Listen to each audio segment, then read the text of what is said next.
ರಾಷ್ಟ್ರೀಯತೆ ಅಂತ ಹೇಳಿದಾಗ ಕಳವಳ ಪಡುವಂಥ, ಚಿಂತೆ ಪಡುವಂಥ ಒಂದು ವಿಚಿತ್ರ ವರ್ಗ ಇವತ್ತು ಸಾಹಿತ್ಯ ವಲಯದಲ್ಲಿ ಅಲ್ಲಲ್ಲಿ ನಾವು ಕಾಣ್ತಾ ಇದ್ದೀವಿ. ನಾವು ಸಾವಿರಾರು ಭಾಷೆಗಳು, ನೂರಾರು ಮತ ಸಂಪ್ರದಾಯಗಳು, ಸಾವಿರಾರು ಜಾತಿಗಳು, ಇಷ್ಟೆಲ್ಲ ವೈವಿಧ್ಯಗಳ ಮಧ್ಯೆ ಈ ಕೋಟಿ ಕೋಟಿ ಜನರನ್ನು ಬೆಳೆದಿರುವಂಥ ವಿಚಾರ ಯಾವುದು?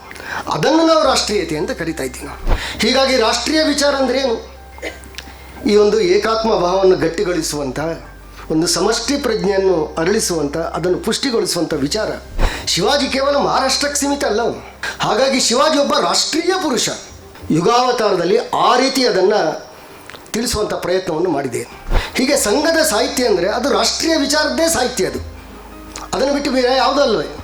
ಅಂದರೆ ಅನೇಕ ಪ್ರಕಾಶನಗಳು, ಬೇರೆ ಬೇರೆ ಪುಸ್ತಕಗಳನ್ನು ತಂದಿರ್ಬೋದು, ಅದರಲ್ಲಿ ರಾಷ್ಟ್ರೀಯ ವಿಚಾರದ ಪುಸ್ತಕಗಳನ್ನು ತಂದಿರ್ಬೋದು. ಆದರೆ ರಾಷ್ಟ್ರೋತ್ಥಾನ ಸಾಹಿತ್ಯ, ಸಾಹಿತ್ಯ ಸಿಂಧು, ಸಾಹಿತ್ಯ ಸಂಗಮ ಕೇವಲ ರಾಷ್ಟ್ರೀಯ ವಿಚಾರಕ್ಕೆ ಸೀಮಿತವಾಗಿರುವಂಥ ಸಾಹಿತ್ಯ. ಅದಕ್ಕೆ ಮೀಸಲಾಗಿರುವಂಥ ಸಾಹಿತ್ಯ. ಕನ್ನಡ ಸಾಹಿತ್ಯದಲ್ಲಿ ರಾಷ್ಟ್ರೀಯ ವಿಚಾರ ಅಂತ. ರಾಷ್ಟ್ರೀಯ ವಿಚಾರ ಅಂದರೆ ಏನು? ಯಾಕೆ ಈ ಪ್ರಶ್ನೆ ಈಗ ಪ್ರಸ್ತುತ ಅಂತ ಹೇಳಿದರೆ, ಇವತ್ತು ರಾಷ್ಟ್ರ, ರಾಷ್ಟ್ರೀಯತೆ ಇದಕ್ಕೆಲ್ಲ ಬೇರೆ ಬೇರೆ ವ್ಯಾಖ್ಯೆಗಳನ್ನು ನೋಡ್ತಾ ಇರ್ತೀವಿ ನಾವು. ಬೇರೆ ಬೇರೆ ರೀತಿಯಲ್ಲಿ ಇದನ್ನು ಅರ್ಥೈಸಲಾಗ್ತಾ ಇದೆ. ಇತ್ತೀಚೆಗೊಬ್ಬರು ಕರ್ನಾಟಕದ ಪ್ರಮುಖ ಸಾಹಿತಿಗಳು ಮಾತಾಡ್ತಾ, ರಾಷ್ಟ್ರೀಯತೆ ಇದೊಂದು ಅತ್ಯಂತ ಅಪಾಯಕಾರಿ ವಿದ್ಯಮಾನ. ಇದು ನಮ್ಮ ದೇಶದ ಬಹುತ್ವವನ್ನು ತೊಡೆದು ಹಾಕುತ್ತಿದ್ದು, ಏಕರೂಪತೆಯನ್ನು ಸ್ಥಾಪಿಸಲಿಕ್ಕೆ ಪ್ರಯತ್ನ ಮಾಡ್ತಾ ಇದೆ. ಭಿನ್ನ ಮತಗಳನ್ನು, ಭಿನ್ನ ಧ್ವನಿಗಳನ್ನು ಇದು ಪ್ರತ್ಯೇಕತಾವಾದ, ದೇಶದ್ರೋಹ ಎನ್ನುವ ಹೆಸರಿನಲ್ಲಿ ಹೊಸಕೆ ಹಾಕುವ ಪ್ರಯತ್ನವನ್ನು ಮಾಡ್ತಾ ಇದೆ. ಹಾಗಾಗಿ ರಾಷ್ಟ್ರೀಯತೆ ಇದು ನಮ್ಮ ದೇಶದ ವೈವಿಧ್ಯತೆಗೆ ಇದೊಂದು ಮಾರಕ ಅಂತ ಹೇಳುವಂಥ ಒಂದು ಹೇಳಿಕೆಯನ್ನು ಕೊಟ್ಟರು. ಅತಿ ರಾಷ್ಟ್ರವಾದ, ಉಗ್ರ ರಾಷ್ಟ್ರವಾದ, ಅಲ್ಟ್ರಾ ನ್ಯಾಷನಲಿಸಮ್, ಜಿಂಗೋಯಿಸಮ್ ಈ ರೀತಿಯ ಶಬ್ದ ಪ್ರಯೋಗಗಳಿಗೆ ಆಗಾಗ್ಗೆ ನಾವು ಇದನ್ನು ಕೇಳ್ತಾ ಇದ್ದೀವಿ ನಾವು. ಅಂದರೆ ರಾಷ್ಟ್ರೀಯತೆ ಅಂತ ಹೇಳಿದಾಗ ಕಳವಳ ಪಡುವಂಥ, ಚಿಂತೆ ಪಡುವಂಥ ಒಂದು ವಿಚಿತ್ರ ವರ್ಗ ಇವತ್ತು ಸಾಹಿತ್ಯ ವಲಯದಲ್ಲಿ ಅಲ್ಲಲ್ಲಿ ನಾವು ಕಾಣ್ತಾ ಇದ್ದೀವಿ ನಾವು. ಅವರಿಗೆ ಒಂದೇ ಮಾತ್ರ ಭಾರತ್ ಮಾತಾ ಕಿ ಜೈ ಹೇಳಿದಾಗ ಆತಂಕ ಪಡ್ತಾರೆ ಅವರು. ಹೀಗಾಗಿ ನಾನಿಲ್ಲಿ ಹೇಳ್ತಾ ಇದ್ದೀನಿ, ರಾಷ್ಟ್ರೀಯ ವಿಚಾರ ಅಂದರೆ ಯಾವ ವಿಚಾರ ಆಗಿದೆ? ನಮ್ಮ ರಾಷ್ಟ್ರ, ನಮ್ಮ ರಾಷ್ಟ್ರೀಯತೆ, ಇದರ ಪರಿಕಲ್ಪನೆ ಯಾವುದು? ನಮ್ಮ ದೃಷ್ಟಿಯಲ್ಲಿ ರಾಷ್ಟ್ರೀಯತೆ ಅಂದರೆ ಏನು? ಸೊ ಇಷ್ಟೊಂದು ವಿಶಾಲವಾದಂಥ ದೇಶ ನಮ್ಮದಿಲ್ಲ. 1600 ಭಾಷೆಗಳಿದೆ ಅಂತ ನಾನು ಕೇಳಿದ್ದೀನಿ. ನಮ್ಮ ಸಂವಿಧಾನದಲ್ಲೇ 8ನೇ ಪರಿಚ್ಛೇದದಲ್ಲಿ 22 ಅಧಿಕೃತ ಭಾಷೆಗಳಿವೆ. ಇನ್ನು 10,000ಕ್ಕೂ ಹೆಚ್ಚು ಜನ ಮಾತನಾಡುವಂಥ 121 ಭಾಷೆಗಳಿದೆ. ಅದನ್ನು ಬಿಟ್ಟರೆ 1400 ಭಾಷೆಗಳಿದೆ ಅಂತ ಕೇಳಿದ್ದೀನಿ ನಾನು. ಹೀಗೆ ಸಾವಿರಾರು ಭಾಷೆಗಳು, ನೂರಾರು ಮತ ಸಂಪ್ರದಾಯಗಳು, ಸಾವಿರಾರು ಜಾತಿಗಳು, ಎಷ್ಟೊಂದು ವೈವಿಧ್ಯಗಳು ಇಲ್ಲಿ. ಜಾತಿ, ಮತ, ಪಂಥ, ಪ್ರಾಂತ, ಉಡುಗೆ ತೊಡುಗೆ, ಊಟ ತಿಂಡಿ, ಎಷ್ಟೊಂದು ವೈವಿಧ್ಯಗಳು. ಇಷ್ಟೆಲ್ಲ ವೈವಿಧ್ಯತೆಗಳ ಮಧ್ಯೆ ಕೂಡ ಸಾವಿರಾರು ವರ್ಷಗಳಿಂದ, ಅಂದರೆ ಪ್ರಾಚೀನ ಕಾಲದಿಂದ ಇದನ್ನೊಂದು ಒಟ್ಟಾಗಿ ಒಂದಾಗಿ ಈ ರಾಷ್ಟ್ರವನ್ನು ಹಿಡಿದಿಟ್ಕೊಂಡಿದೆಯಲ್ಲ, ಈ ದೇಶವನ್ನು ಹಿಡಿದಿಟ್ಕೊಂಡಿದೆಯಲ್ಲ, ನಾವು ಒಟ್ಟಾಗಿ ಬಾಳ್ಕೊಂಡು ಬಂದಿದ್ದೀವಲ್ಲ, ನಮ್ಮನ್ನು ಹಿಡಿದಿಟ್ಕೊಂಡಿರುವಂಥ ಸಂಗತಿ ಯಾವುದು? ಆ ಶಕ್ತಿ ಯಾವುದು? ಆ ತತ್ವ ಯಾವುದು? ಇಷ್ಟೆಲ್ಲ ವೈವಿಧ್ಯಗಳ ಮಧ್ಯೆ ಈ ಕೋಟಿ ಕೋಟಿ ಜನರನ್ನು ಬೆಳೆದಿರುವಂಥ ವಿಚಾರ ಯಾವುದು? ಅದನ್ನು ನಾವು ರಾಷ್ಟ್ರೀಯತೆ ಅಂತ ಕರಿತಾ ಇದ್ದೀವಿ ನಾವು. ಹೀಗಾಗಿ ನಮ್ಮ ರಾಷ್ಟ್ರೀಯತೆ ಅಂದರೆ ಅದೊಂದು ಸಾಂಸ್ಕೃತಿಕ ಪರಿಕಲ್ಪನೆಗಳು. ತುಂಬ ಶಾಸನಗಳಿತ್ತು ನಮ್ಮ ದೇಶದಲ್ಲಿ. 56 ದೇಶಗಳಿದ್ದು ಅಂತ ಕೇಳಿದ್ವಿ ನಾವು. ಬೇರೆ ಬೇರೆ ಗಣರಾಜ್ಯಗಳಿದ್ವು, ಆಡಳಿತಗಳಿದ್ದವು. ಆದರೆ ಸಾಂಸ್ಕೃತಿಕವಾಗಿ ನಾವು ಒಂದೇ ರಾಷ್ಟ್ರವಾಗಿದ್ವಿ. ಸಾಂಸ್ಕೃತಿಕವಾಗಿ ಒಂದೇ ಆಗಿದ್ವಿ ನಾವೇನು. 1968ನೇ ಇಸ್ವಿನಲ್ಲಿ ಪ್ರೊಫೆಸರ್ ಜಿ ವೆಂಕಟಸುಬ್ಬಯ್ಯನವರು ಉತ್ಥಾನದ ಸಂಕ್ರಾಂತಿ ವಿಶೇಷಾಂಕಕ್ಕೊಂದು ಲೇಖನ ಬರೆದಿದ್ದರು.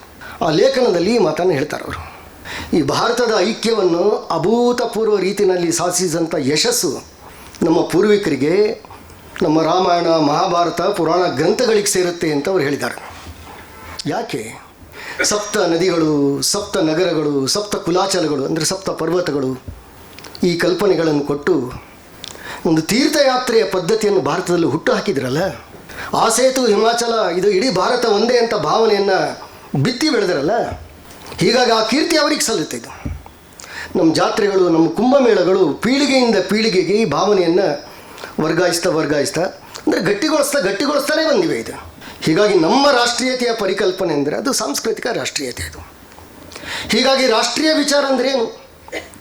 ಈ ಒಂದು ಏಕಾತ್ಮ ಭಾವವನ್ನು ಗಟ್ಟಿಗೊಳಿಸುವಂಥ, ಒಂದು ಸಮಷ್ಟಿ ಪ್ರಜ್ಞೆಯನ್ನು ಅರಳಿಸುವಂಥ, ಅದನ್ನು ಪುಷ್ಟಿಗೊಳಿಸುವಂಥ ವಿಚಾರ, ಅದನ್ನು ನಾವು ರಾಷ್ಟ್ರೀಯ ವಿಚಾರ ಅಂತ ಹೇಳಿದ್ವಿ ನಾವು. ಹೀಗಾಗಿ ಕನ್ನಡ ಸಾಹಿತ್ಯದಲ್ಲಿ ರಾಷ್ಟ್ರೀಯ ವಿಚಾರ, ನಮ್ಮ ಕನ್ನಡ ಸಾಹಿತ್ಯವನ್ನು ನೋಡಿದರೆ ಪ್ರಾರಂಭದ ಎಲ್ಲ ಸಾಹಿತ್ಯಗಳು ಹಾಗೆ ಇತ್ತು. ಅಂದರೆ ನಾವೆಲ್ಲ ಪ್ರಾಚೀನ ಕಾವ್ಯದ, ಕನ್ನಡದ ಪ್ರಾಚೀನ ಕಾವ್ಯದ ಕಥಾವಸ್ತು ರಾಮಾಯಣ, ಮಹಾಭಾರತ, ಪುರಾಣ ಪ್ರಸಂಗಗಳೇ ಆಗಿದ್ವು. ಹಳೆಗನ್ನಡದಲ್ಲಿ ಪಂಪ ಭಾರತ, ರನ್ನನ ಗದಾಯುದ್ಧ. ನೀವು ನಡುಗನ್ನಡ ತಗೊಂಡ್ರೆ 13ನೇ ಶತಮಾನದಲ್ಲಿ ರಾಘವಾಂಕನ ಹರಿಶ್ಚಂದ್ರ ಕಾವ್ಯ, 14ನೇ ಶತಮಾನದಲ್ಲಿ ಕುಮಾರವ್ಯಾಸ ಭಾರತ, 15ನೇ ಶತಮಾನದಲ್ಲಿ ತೊರವೆ ರಾಮಾಯಣ, 16ನೇ ಶತಮಾನದಲ್ಲಿ ಜೈಮಿನಿ ಭಾರತ. ನೋಡಿ, ಎಲ್ಲ ರಾಮಾಯಣ, ಮಹಾಭಾರತ, ಹರಿಶ್ಚಂದ್ರ ಕಾವ್ಯ ಅಂದರೆ ಹಾಗೆಯೇ ಬೆಳ್ಕೊಂಡು ಬಂತು. ಸೊ ನವೋದಯದ ಕಾಲದಲ್ಲಿ ಮಂಜೇಶ್ವರ ಗೋವಿಂದ ಪೈ ಅವರ ಹೆಸರನ್ನು ಕೇಳಿದ್ವಿ ನಾವು.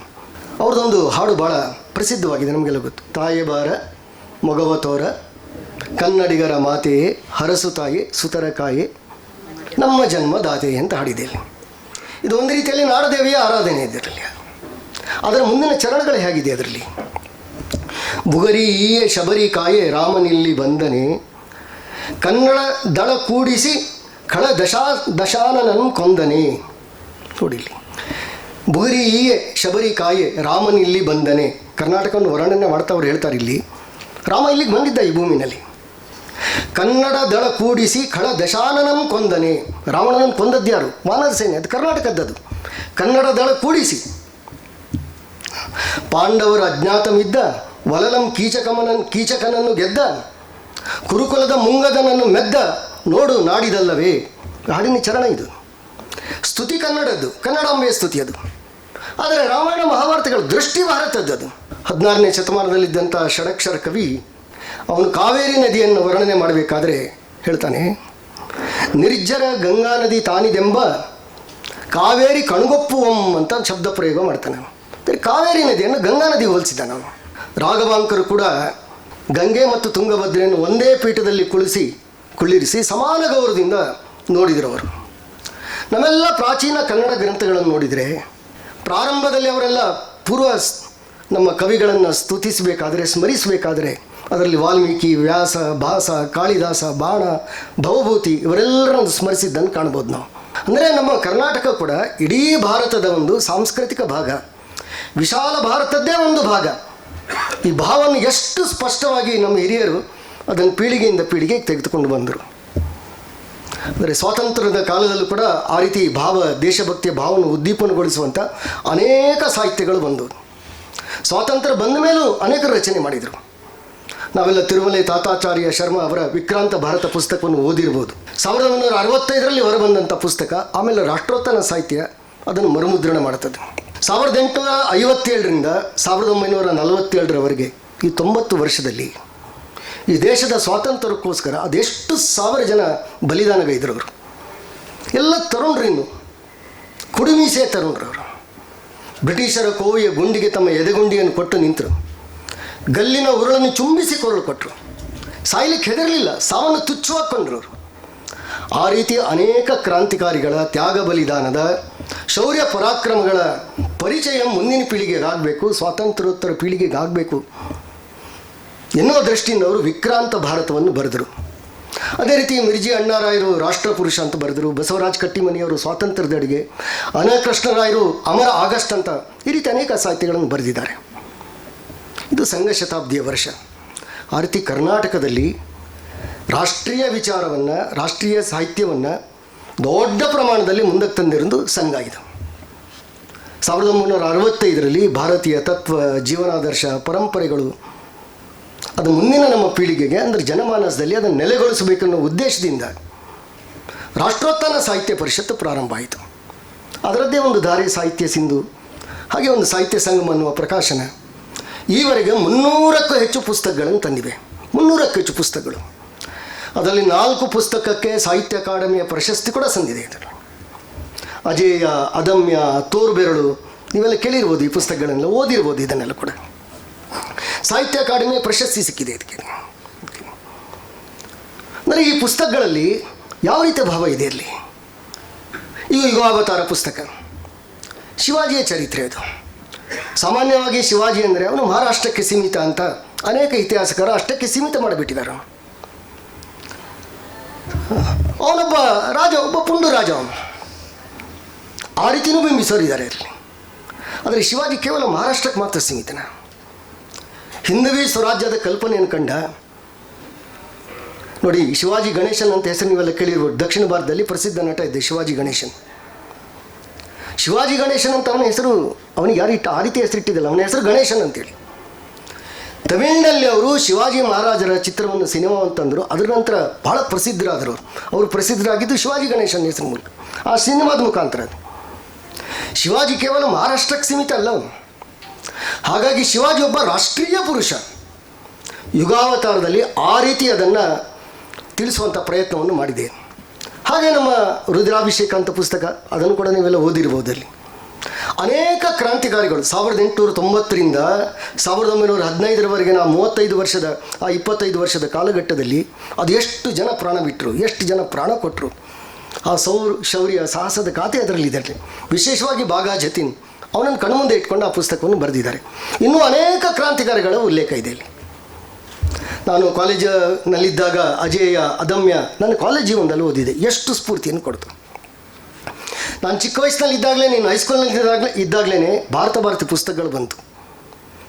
ಸುಮಾರು 600ಕ್ಕೂ ಹೆಚ್ಚು ಟೈಟಲ್ಸ್ಗಳು ಭಾರತ ಇದ್ದಿದೆ. ಈಗ ಅದು ಇಂಗ್ಲೀಷ್ನಲ್ಲಿ ಸುಮಾರು 300ಕ್ಕೂ ಹೆಚ್ಚು, ಭಾರತದ ಅನೇಕ ಭಾಷೆಗಳಲ್ಲಿ ಆಮೇಲೆ ಭಾರತಿ ಮುದ್ರಣಗೊಂಡಿದೆ. ಅಲ್ಲಿ ನಮ್ಮ ದೇಶದ ಸಾಮಾಜಿಕ ಬದುಕನ್ನು ಶ್ರೀಮಂತಗೊಳಿಸ್ಲಿಕ್ಕೆ ಪ್ರಯತ್ನ ಮಾಡಿದಂಥ ಎಷ್ಟು ಜನ ಮಹಾಪುರುಷರ ಕಥೆಗಳಿದೆ ಇದರಲ್ಲಿ. ದೇಶದ ಎಲ್ಲ ಭಾಷೆಗಳಿಗೆ, ಎಲ್ಲ ಪ್ರದೇಶಗಳಿಗೆ ಸೇರಿದವರು ಅವರು. ಅಂದರೆ ಓದಿದಾಗ ಎಳೆ ಮನಸ್ಸಿನ ಮೇಲೆ ಯಾವ ಭಾವನೆಗಳನ್ನು ಮೂಡಿಸುತ್ತೆ, ಎಷ್ಟು ಬಲವಾದಂಥ ಒಂದು ಮುದ್ರೆಯನ್ನು ಒತ್ತುತ್ತೆ. ನಮ್ಮ ಶಿಶುಗೀತೆಗಳು ಪ್ರಾಚೀನ ಕಾಲದ ಹಾಗೆ ಇತ್ತಲ್ಲ. ಸಣ್ಣ ವಯಸ್ಸಿನಲ್ಲೇ ರಾಮಾಯಣ ಮಹಾಭಾರತದ ಕಥೆಗಳು, ಪಂಚತಂತ್ರದ ಕಥೆಗಳು, ನೀತಿ ಕಥೆಗಳು, ಆ ಪುಣ್ಯಕೋಟಿಯ ಹಾಡು, ಶಿಶುಗೀತೆಗಳು ಎಷ್ಟು ಬಲವಾದಂಥ ಒಂದು ಮುದ್ರೆಯನ್ನು ಒತ್ತಿದೆ. ಹೀಗೆ ಭಾರತಿ ಎಳೆ ಮನಸ್ಸಿನಲ್ಲಿ ಒಂದು ಒಳ್ಳೆಯ ಸಂಸ್ಕಾರವನ್ನು ಮೂಡಿಸೋ ದೃಷ್ಟಿಯಿಂದ ಆ ಪ್ರಯತ್ನ ರಾಷ್ಟ್ರೋತ್ಥಾನ ಸಾಹಿತ್ಯದ ಮುಖಾಂತರ ಮಾಡಿದೆ. ಹೀಗೆ ಸಂಘದ ಸಾಹಿತ್ಯ ಅಂದರೆ ಅದು ರಾಷ್ಟ್ರೀಯ ವಿಚಾರದ್ದೇ ಸಾಹಿತ್ಯ. ಅದನ್ನು ಬಿಟ್ಟು ಬೇರೆ ಯಾವುದೂ ಅಲ್ವೇ, ಬೇರೆ ಯಾವುದೂ ಇಲ್ಲ. ಅದನ್ನು ಬಿಟ್ಟರೆ ಅಂದರೆ ಅನೇಕ ಪ್ರಕಾಶನಗಳು ಬೇರೆ ಬೇರೆ ಪುಸ್ತಕಗಳನ್ನು ತಂದಿರ್ಬೋದು. ಅದರಲ್ಲಿ ರಾಷ್ಟ್ರೀಯ ವಿಚಾರದ ಪುಸ್ತಕಗಳನ್ನು ತಂದಿರ್ಬೋದು. ಅದರ ರಾಷ್ಟ್ರೋತ್ಥಾನ ಸಾಹಿತ್ಯ ಸಿಂಧು, ಸಾಹಿತ್ಯ ಸಂಗಮ ಕೇವಲ ರಾಷ್ಟ್ರೀಯ ವಿಚಾರಕ್ಕೆ ಸೀಮಿತವಾಗಿರುವಂಥ ಸಾಹಿತ್ಯ. ಅದಕ್ಕೆ ಮೀಸಲಾಗಿರುವಂಥ ಸಾಹಿತ್ಯ. ಅಲ್ಲಿ ಶುದ್ಧ ರಾಷ್ಟ್ರೀಯ ಪ್ರಜ್ಞೆ ಮತ್ತು ಸಮಷ್ಟಿ ಪ್ರಜ್ಞೆಯಲ್ಲಿ. ಸೊ ಈ ದೃಷ್ಟಿಯಿಂದ ಸಾಹಿತ್ಯ ಸಾಮಾನ್ಯವಾಗಿ RSSನ ಬಗ್ಗೆ ಒಂದು ಇಮೇಜ್ ಇದೆ. RSSನವ್ರು ಅಂದರೆ ಗಣವೇಶ ಹಾಕಿ ಲಾಟಿ ಇಟ್ಕೊಂಡು ಹೋಗ್ತಾರೆ. ಅವರಿಗೂ ಸಾಹಿತ್ಯಕ್ಕೂ ಏನು ಸಂಬಂಧ ಅಂತೇಳಿ ಈಗಂತೂ ಹೊರಗಡೆ ದೊಡ್ಡ ಪ್ರಮಾಣದಲ್ಲಿ ಚರ್ಚೆ ನಡೀತಾ ಇದೆ, ನಿಮ್ಮೆಲ್ಲರಿಗೂ ಗೊತ್ತಿರ್ಬೋದು. ಆದರೆ ಸಂಘದಲ್ಲಿ ಎಂತೆಂಥ ಸಾಹಿತ್ಯ ಬಂದಿದೆ.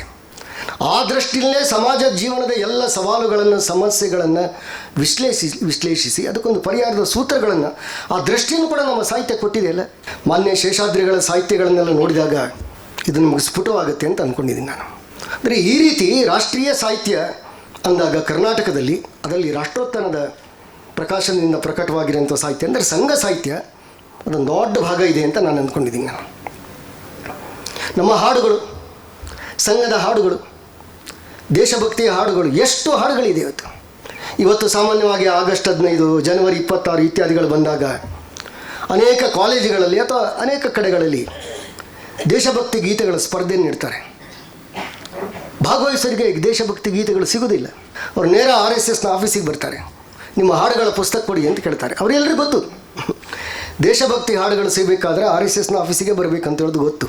ಯಾಕೆಂದರೆ ಸಂಘದ ಶಾಖೆಗಳಲ್ಲಿ ಪ್ರತಿ ತಿಂಗಳು ಒಂದೊಂದು ಹಾಡನ್ನು ಹಾಡ್ತೀವಿ ನಾವು, ಹೊಸ ಹಾಡನ್ನು ಹಾಡ್ತೀವಿ ನಾವು. ಅದು ಎಷ್ಟು ಹಾಡುಗಳು ಬಂದಿವೆ. ಸೊ ಒಂದೊಂದು ಹಾಡಿನಲ್ಲಿರುವಂಥ ಭಾವ ಆಗಾಗ್ಗೆ ನಾವು ಗುಣಗುಣಿಸ್ತಾನೆ ಇರ್ತೀವಿ. ನಮ್ಮ ಕೆಲಸ ಮಾಡಲಿಕ್ಕೆ ನಿರಂತರ ಪ್ರೇರಣೆಯನ್ನು ಕೊಡುವಂಥದ್ದು. ಒಂದು ವಿಶೇಷತೆ ಅಂದರೆ ಸಂಘದ ಹಾಡುಗಳಲ್ಲಿ ಎಲ್ಲಿ ಕೂಡ ನಾವು ಕವಿಯ ಹೆಸರನ್ನು ಉಲ್ಲೇಖ ಮಾಡಲ್ಲ. ನಾವು ಪ್ರಾರಂಭದಿಂದಲೂ ಸಂಘದ್ದೊಂದು ಪ್ರಸಿದ್ಧಿಗೆ ಬೆನ್ನು ಹಾಕಿರುವಂಥ ಒಂದು ಸಂಘದ್ದೊಂದು ಸ್ವಭಾವ, ಸಂಘದಲ್ಲಿ ಒಂದು DNA ಆ ರೀತಿ ಬೆಳ್ಕೊಂಡು ಬಂದಿದೆ.